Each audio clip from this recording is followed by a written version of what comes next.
So China didn't take too much away from Russia. They really did some damage to India, though, which, in our campaign, like for choosing which country in which continent is going to win this world, it was a smart move because China is kind of, I mean, they don't realize it obviously, but they're kind of asserting their dominance inside of Asia. India was slowly catching up, but now they've been set back at least another 30, 40 years maybe.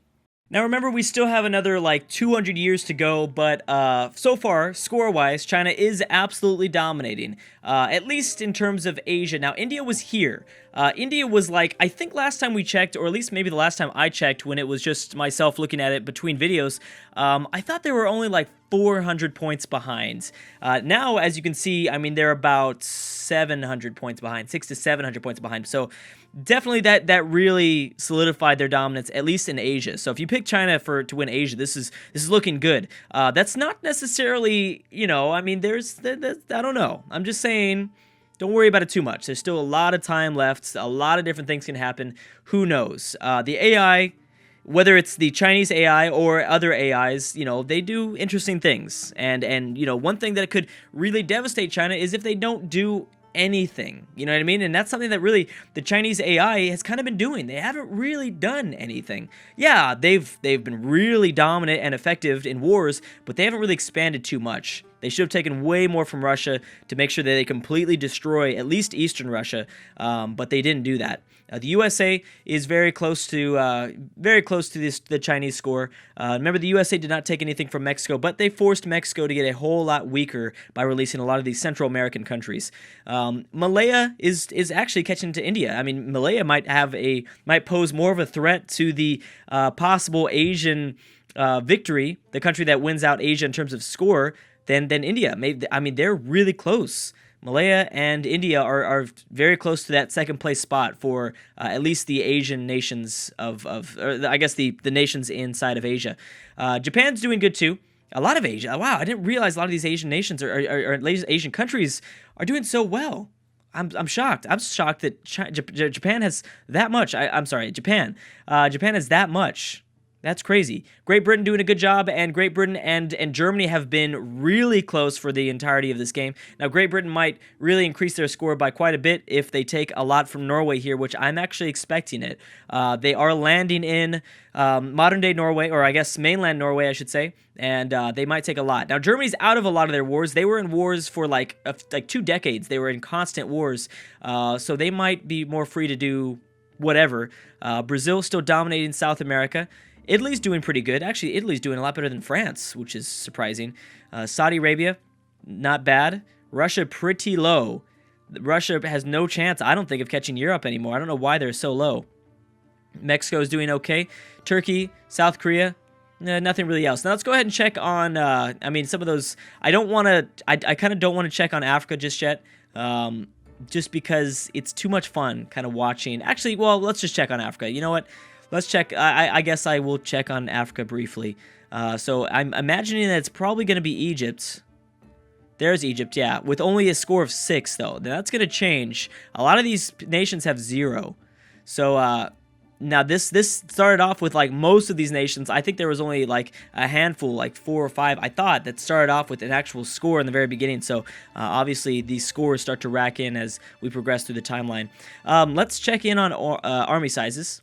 So right now the biggest army is technically under the control of the USA, but that is because China just got out of a massive war with a lot of attrition, and with against Russia and India. Obviously there was some big battles that were fought, so yeah, they're going to suffer some casualties there. But if anyone was to declare war on China, if the USA wanted to declare war on China, this would be the perfect time to do so. The problem is that there's no immediate battlefront, I guess, that they could go after because they're at the opposite ends of the planet. Germany doing really well for themselves. Saudi Arabia, look at that, 4th place, Saudi Arabia. That's amazing. Great Britain has fallen a bit, but I think that's because, their Norwegian war, perhaps. Japan doing pretty well for themselves, too. France, Turkey, Malaya. Malaya's dropped quite a bit. Remember, Malaya had a lot more than this, I think. Poland doing surprisingly well. I forgot about how well Poland was doing. Russia, the rebels, Canada, South Africa. Wow, South Africa. Dang. Did you pass up Nigeria? Well, right now, you have a bigger military than Nigeria. I'm shocked. No, but we know that Nigeria can hold at least 100,000 men. At least 100,000 men. And let's check on navies really quick. Briefly, who has the biggest navy in the world? Right now, it's the USA. Just barely edging out China here. Japan still doing good, but not doing much. Japan hasn't gotten involved in any wars, I don't think. I mean, I think China declared war on Japan once and nothing happened. Malaya with a pretty strong fleet, and then it's Great Britain, Italy, India. I think India lost a pretty big chunk of their own of their ships also because China just absolutely wrecked everything. Turkey doing good too. They probably control a pretty good amount of power in the Mediterranean as well as the Black Sea. Obviously Australia as well. Let's check on just force limit though. That kind of shows the overall power of these nations, and it's about the same. It's about the same. I'm actually surprised that Brazil is so high in terms of force limit with 304. And real quick, one more last thing. Let's check on force limit in terms of army size. Still to the USA, but the AI can of course go over the force limit size. And actually, the USA is clearly has a much higher force limit than China. But we've seen China go into the 200,000s. They're not afraid of going way over that force limit. Then it's Germany, India, Malaya, Russia, Saudi Arabia, Japan, Brazil, France, Turkey, Mexico, and Great Britain to rack it all up. Anyways, let's go ahead. We are now going on speed. I think I'll go to speed 4 here because there's kind of no wars going on at the moment, right? I mean, there are, yeah. I mean, yeah, I know that there were going. There's a few wars, but there's nothing big, nothing that's like really slowing down the game. Obviously, when China and all of Europe gets involved in wars, I mean that's pretty crazy. Oh, and Great Britain is actually doing a really good job at attacking Norway. Oh, what? Never mind. Well, they lost the battle right there. It was a small battle. But I guess I meant to say like they're doing good at their occupation of Norway. I don't know if they haven't really decided to engage the Norwegians here just yet. There's still a pretty big stack, 49 stack, just chilling. They've already gotten a hold of what they declared the war on for these islands here. But I think that they want a little bit more, which is a really smart move. If Great Britain takes, I think all they need is like 1 or 2 provinces here. It's still at least a landing. Do what Germany did with Stockholm. Just get a landing. Russia is dealing with some rebels. I'm surprised that we haven't seen more rebels though. I thought we would. I thought we'd see a little bit more rebels from Russia because they were, dealing with a lot. Did I say? I don't know. Germany's in Stockholm. Russia, I don't know if I made a mistake there, but Russia's dealing with rebels. I thought I'd see more Russian rebels, but I don't know. Romania is involved with Russia against Ukraine, Yugoslavia, Austria, Turkey, and Greece, as well as Estonia, I think, is involved too, right? Yeah, they are. So right now, everyone's kind of attacking Romania. Remember, Turkey's got a pretty big military, so they can really help out a lot. This is giving Russia some time, though. Obviously, Romania is going to get completely destroyed here, but this gives Russia some time to maybe rebuild a bit. Remember, I don't think we saw Russia at all in terms of in the army part of that ledger. I can't remember. I know they're pretty low on the list, that's for sure. What's going on with South America? Everything good here? Everything's pretty okay. Very border gory, though. Lots of border gore. Canada still is yet to peace out Denmark. I think we'll see that peace deal happen within this video. So if we remain at speed 4, then I would say we will. I think so. Nigeria is starting to slowly rebuild. It's taken a while, though. Oh, a new war popped up between Japan. Look at that. Boom. Look at that. Japan is declaring war on South Korea because they know how weak Russia is right now. Russia cannot do this. Now, this is bad. Like, Russia is literally being attacked from all sides here. And that's the problem with Russia is if you're not really strong, you're going to get attacked from the east. You're going to get attacked from the west. I mean, who knows? Maybe even Kazakhstan might try to attempt to take back some of their cores. That is the problem when you have, when Russia starts to fall apart because they don't have the regiments to keep up with all of the nations that they border. They border a lot of nations, so, needless to say, a lot of nations can go to war with them. So we'll have to see. I mean, South Korea's okay. South Korea might be able to, I don't know. It depends. Now, Japan, we saw how big the fleet that Japan controls. And I want to see if they have military access through Chinese territory. That would be a pretty big deal. I don't think they do. I think if they did, we'd see South Korean regiments moving into to Chinese territory. But we'll see. Now, there's a pretty big stack. 217 ships about to drop off. No, these are, 69 stack of Japanese troops. That should actually be enough, unless, of course, the South Koreans unite. They're going to need to send over a little bit more, but this would be a really big deal. If Japan lands in the Korean Peninsula and actually takes some provinces... Oh, wait a second. I forgot about this island here. Well, there you go. And what was this? Was this like an imperialist war? Was it a nationalist war? It is an imperialist war. There you go. Okay. Too many there you goes, Drew. I'm sorry. I'm sorry. This region's still breaking out. Some of these smaller Indian nations that were released are starting to fight between each other, amongst each other.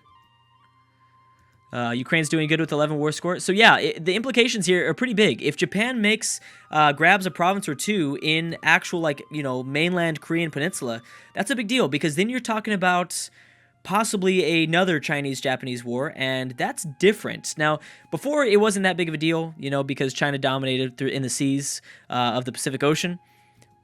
But if Japan starts to land troops actually in the Korean Peninsula, and they actually, try to hold on to that territory, then yeah, I mean, you're talking about some pretty big battles. Obviously, it's still going to favor China, but Japan is good. Japan is really, really strong as well. Pretty big deal. And yeah, so this might be kind of fascinating to watch some of these smaller nations kind of group up together. Again, this truce with India is going to be about 15 years pretty much. Now it's about 14 years, but yeah, it's going to take a while. It is going to take a while. Is Saudi Arabia peace out with the Islamic State? No. They're still going at it. Romania is almost completely occupied, and now everyone's going up for Russia, I think. Now, what is Russia doing right now? Is Russia sending in troops towards the west? Are they sending in troops towards the east? Are they just chilling there? It looks like they might just be chilling there. That is exactly what it looks like to me. I don't think they're doing much more than just standing around, twiddling their thumbs, which is, at this point, really all they can do, right? Boom, Kazakhstan-Uzbekistan war ended, and they only took one province away, but hey, that's a start. That is a start, I think. Uzbekistan's looking a little bit weaker. Oh, they've got some good alliances. I didn't think about they've got some really good alliances. Wow. Iran is not doing as well as I thought that they would. I thought they'd gain back a few more of their provinces, but they haven't. They really have not. Japan's at 4 war score. Iran's actually at -41 at war score. Jeez. Yeah, I wasn't expecting that one. Was not expecting that one. Canada, I think, is trying to go for maybe 2 provinces instead of just 1. They for sure cannot take everything that Denmark controls in Greenland. We saw that it costs 101 war score. They do not have enough. I don't think they can do that. And I don't know how 3 provinces are equaling 101 war score. That seems a little bit ridiculous, that formula there. But whatever. I mean, it's extended timeline. I'm not sure exactly what this changes. The Dominican Republic aren't allied to anybody. I wonder if that is going to make a difference for Great Britain's strategy. Oh, and they've peaced out with Norway. Great Britain has, at least. They didn't take anything inside of actual Scandinavia, but obviously they took the island that they wanted. So there you go. It was an okay move. It was an okay move for Great Britain. Continue to expand, because Germany is certainly going to continue to expand, and Germany has a lot more options than Great Britain does. Actually, that's not necessarily true. It's just going to be a little bit harder for Great Britain to expand because, they're kind of all over the place and they have to really utilize that fleet, whereas Germany doesn't have to. I mean, they could go after a very weakened Czech Republic, the Austrians, the Swiss. I mean, are they connected? Technically, I don't think they're bordering. But they're still allied to France, aren't they? No, they're not. Oh, wow. So they must have eliminated their French alliance to go after the Chinese, which is ultimately a smart choice, but still. Portugal's still not allied to anybody. USA, are you allied to anybody else besides Canada? Canada and Peru still. And Canada is still remaining at war with Denmark and Norway. And nothing else has happened. Still cannot believe, and this was several videos ago, but Saudi Arabia had full occupation over Egypt, and they decided to not take anything. That was, oh man, that was bad. That was so bad. That could have really shifted around the whole game inside of Africa. Because right now Egypt wins in terms of score. Kuwait versus Iraq. And Kuwait is going to probably take out Iraq right here. Japan's at 3 war score, and that is all the new developments so far. Let's check in on Japan. How are you looking, Japan? You still haven't made it there. Now, maybe you just want this island. I'm hoping it's not just this island, though. I'm hoping that you did not declare this war just for this little island. Oh, there they go. Japan's not doing so well, though. They're probably going to get stack wiped, actually. Yes. Yes, they are. They're probably going to get stack wiped, like, right now. Well, it's a nice try. You're going to have a tough time. If you do this without military access through China or North Korea, I mean, you're going to have a tough time no matter what. Oh, man. Yeah, so I don't know what to tell you. I mean, I guess you could just go after that island, but It would have been cool to see Japan actually land in the Korean Peninsula, because you kind of got this kind of a messy situation. North Korea just allied to China still? Yes, they are. Yeah, they're just allied to North Korea just allied to China still. Obviously, China has a lot more alliances than that, but yeah. They're actually losing now because they lost that. That was a big battle that they just lost. Saudis haven't peaced out yet. Canada hasn't peaced out yet. Romania. How's the Russian war going? So I know that Russia was completely... I know that Romania was completely under siege. I don't know how they regained some of that territory back, but they clearly did.